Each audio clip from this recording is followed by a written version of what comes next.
Bismillahirrahmanirrahim. Allahümme salli ala Muhammed ve ali Muhammed. Allahümme eczil li veliyyikel ferec. Məkasib kitabından Qeybət bölümündən 6-cı dərsi oxuyuruq. Bildiyiniz kimi neçə dərsdir ki, biz qeybət haqqında oxuyuruq və qeybətin haramlığı haqqında hədis və rivayətləri oxuyuruq. Bugünkü dərsimizdə də mərhum Şeyx Mürtəza Ənsari bildirmək istəyir ki, bu oxuduğumuz rivayətlər və ayələr ki, qeybətin haramlığını sabit eləyir, bunlar möminlərin haqqındadır. Yəni, əgər bir nəfər möminin qeybətini eləsə, onda bu haram iş görmüş olur. Mömin kimə deyirlər? Müsəlman kimə deyirlər? Mömin əməli salih kimə deyirlər? Ümumi qayda bundan ibarətdir ki, əgər bir nəfər şəhadət versə Allahın təkliyinə və Həzrəti Muhammed sallallahu aleyhi və alihin peyğəmbərliyinə, buna deyirlər şəhadəteyn, bu şəxs müsəlmandır. Elə ki, şəhadət verdi, 12 imam Allah tərəfindən imam olaraq təyin olunub,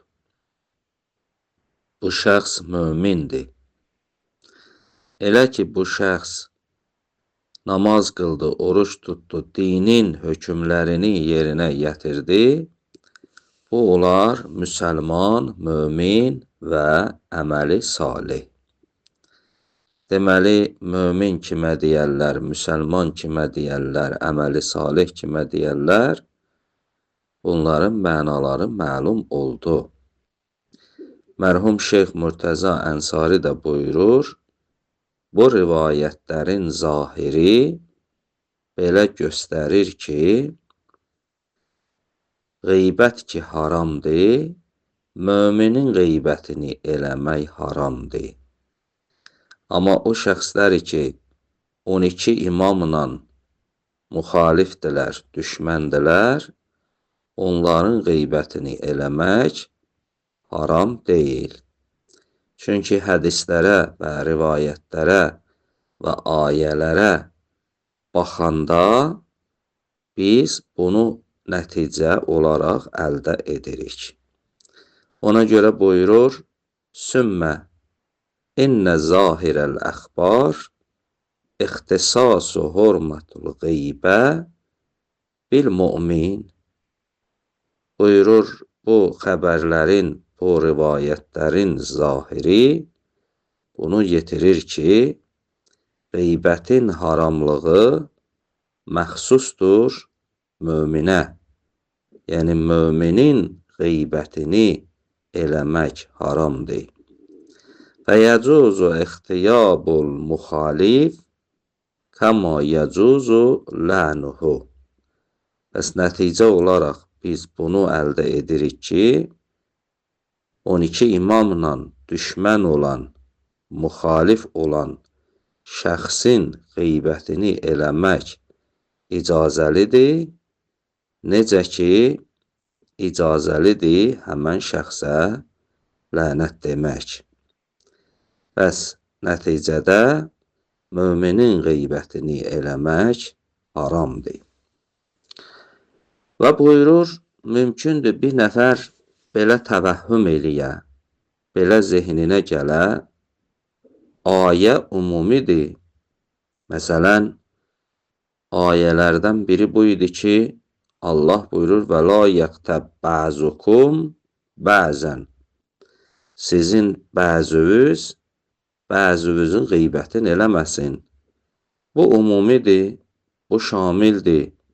Həm müsəlmana, həm möminə fərqi yoxdur. Və yaxud bəzi rivayətlər ki oxuduq, məsələn, müsəlmanın qeybətini eləmək haramdır. Mütləq müsəlman nəzərdə tutuldu. Mərhum şeyx buyurur, kimsə bu fikri eləsə, bu təvəhhümü, bu düşüncəni fikirləşsə, bu düşüncə, bu təfəkkür dəf olunur, qəbul olunmur. Niyə?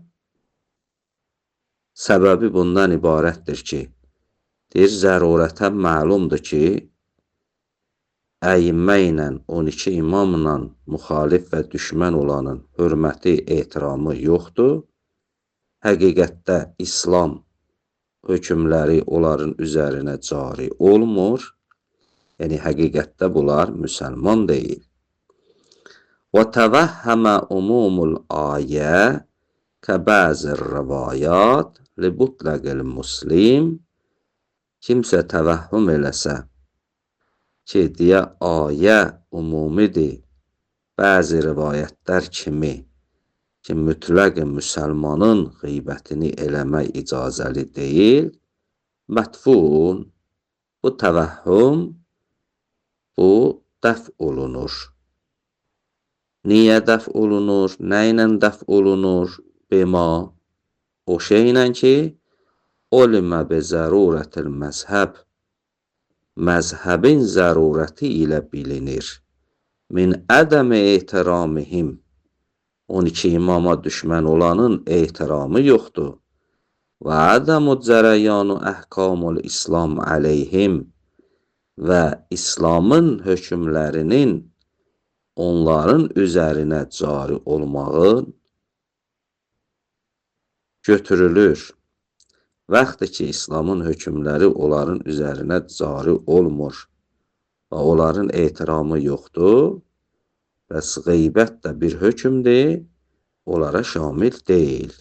Şamil olmadıqda onların qeybətlərin eləmək icazəlidir. Sadəcə buyurur, illa qəlilən, bəzi İslamın hökmləri ki, onların üzərində bərpa olunur, o da nə üçündür? Möminlərin yaşayışı, möminlərin dolanmağı, möminlərin arasında olan nizam və intizam bərpa olunsun. İlla qəlilən mimman yətəvəqqəf istiqamətun nəzmu maaşil müminin əleyhi. Bir miqdar İslamın hökmləri caridir, bərpa olunur. Çünki möminlərin maaşı, yaşayışı, nizam və intizamı ona bağlıdır. Məsələn, nə kimi? Mislu ədəmu enfiali ma yulaqihim bir rutubə. Məsələn, onların əli, onların paltarı dəysə, nəcis halda nəcis olmur. Çünki nəcis olsa onda möminlər yaşaya bilməzlər, çətinlik çəkəcəklər. Ya və həllu zəbaihim, ya məsələn, onların kəsdiyi malın, heyvanın ətini yemək olar. Və mənakihətim, ya evlənmək olar onlarla. Və hurmatu demaihim, ya onların qanını tökmək, onları öldürmək haramdır. Niyə? Lihikməti dəf'ul fitnə və fəsadihim. Ta insanlar arasında fitnə və fəsad aradan götürülsün.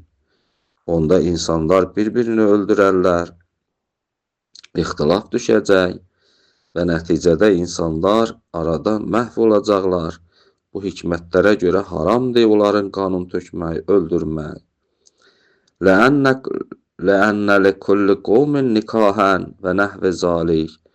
Ya məsələn, onların xanımları tutalım, ərridir, ondan evlənmək olmaz. Niyə? Hər qovmun bir nikahı var. Hər qovmun bir nikahı olanda o evli xanım hesablanır. Başqası ondan evlənə bilməz. Ha belə bu hökmlər caridir, ta cəmiyyət salim qalsın və cəmiyyət bir-birinə dəyməsin. Mə ənə təmsiləl məzkur fil ayə muxtassun bimən səbətə uxuvvətu. Və eyni zamanda o ayə ki biz oxuduq, Allah buyurdu, siz mömin qardaşınızın ölü halda ətini yemək istəyirsiniz. Allah ki bu misalı verdi, vurdu. Bəs orada o hökm məxsusdur. O şəxsə ki onun uxuvvəti sabitdir. Onun qardaşlığı sabitdir. Çünki orada buyurur, mömin qardaşının ətini yemək sizə xoşdurmu? Da burada mömin qardaşı deyir. Bəs burada gərək o şəxsin möminliyi sabit olsun. Mə ənə təmsiləl məzkur, o misal ki zikr olunub fil ayə, muxtassun bimən, məxsusdur o şəxsə ki səbətə uxuvvətu, onun uxuvvəti sabit olub. Fəla yəummu mən vəcəbət təbərri minhu. Da bu ayə şamil olmur, ümumiyyəti yoxdur. O şəxslərə şamil olmur ki, onlardan təbərri eləmək vacibdir. Təbərri yəni uzaq olmaq. Fəkeyfə kan, mərhum şeyx buyurur, hala nə cür olursa olsun, fəla işqalə fil məsələ, bu məsələdə heç bir nöqsan yoxdur. Bədə mülahəzətə rəvayatil varidə fil qeybə. İnsan qeybət bölümündə o rəvayətlər ki gəlibdir, onları mülahizə eləyəndən sonra, onları düşünəndən sonra görər ki, bu məsələdə heç bir nöqsan yoxdur. Və fi hikməti hurmətiha, və eyni zamanda düşünəndən sonra qeybət niyə haramdır? Qeybətin haramlığının hikməti nədir? Məsələn, hikmətlərdən biri bu idi ki, bir nəfər bir möminin qeybətini eləsə, onların arasında münasibət kəsilər, bir-birindən ədavət yaranar, bir-birinin arasında ixtilaf yaranar. Bəs hikməti budur. Bir nəfər ki, imamlarla düşmənçilik eləyir, müxalifdir, onsuz da onunla sənin aranda bir məhəbbət yoxdur, ünsiyyət yoxdur. Bəs deməli, burada hikmət aradan getdi. Və fi hali qeyril müminin fi nəzəri şari. İndi sən gəl, şarinin nəzərində qeyri-möminlərin halını düşün və təfəkkür elə və gör, onların möminlə arasında münasibət nə cürdür? Onda görəcəksən ki, bəli, burada o hikmət yoxdur. Bəs qeybətin haramlığının hikməti bundan ibarətdir ki, insanlar bir-biri ilə məhəbbətli olsunlar, insanlar bir-birindən ixtilaf eləməsinlər. Bir halda ki, qeyri-möminin onsuz da möminlə arasında o məhəbbət yoxdur, o ünsiyyət yoxdur. Ona görə orada qeybət elədin nə olacaq, ya eləmədin nə olacaq? Eyni bir şeydir. Elhamdülillahi Rabbil aləmin.